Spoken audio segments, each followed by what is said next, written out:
Let's talk about a spoiler review of Super Mario Galaxy movie. And I can't lie, guys, this movie is terrible. It is awful, man. I had high hopes considering I really enjoyed the first movie. I thought the plot was really good. And I felt like I really liked how they kind of analyzed Mario and Luigi's kind of ostracization of not being respected as plumbers in their real life and going into another dimension and actually finding a bit of peace and a bit of fun in that new kind of world. But I feel like this storyline was very, very weak, man.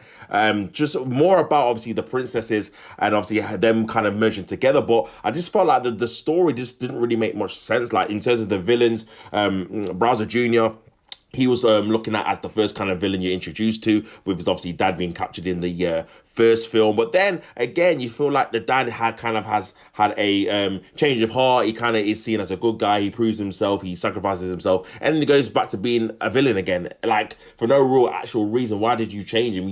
Should have just kept him as a villain. I thought the story was really weak, and a lot of times in the film they have no real reason to split up, but they just kind of split up for no reason, just so that people have their own kind of spotlight and ways of obviously getting to the final part, which is obviously the new kind of Bowser's kind of new planet.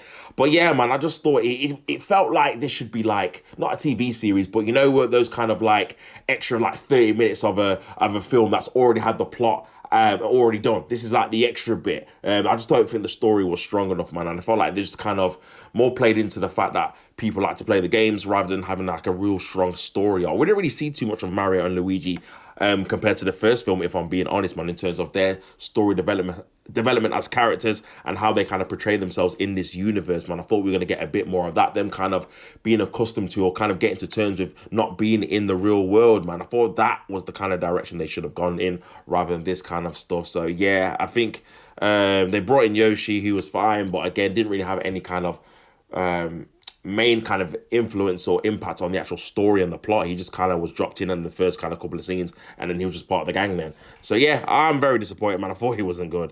But again, he's going to make a lot of money, and a lot of people might have enjoyed it. You guys in the comments, let me know if you enjoyed it or not, if you like the story. And for more content, please like, share, subscribe, and follow Teach as a Universe.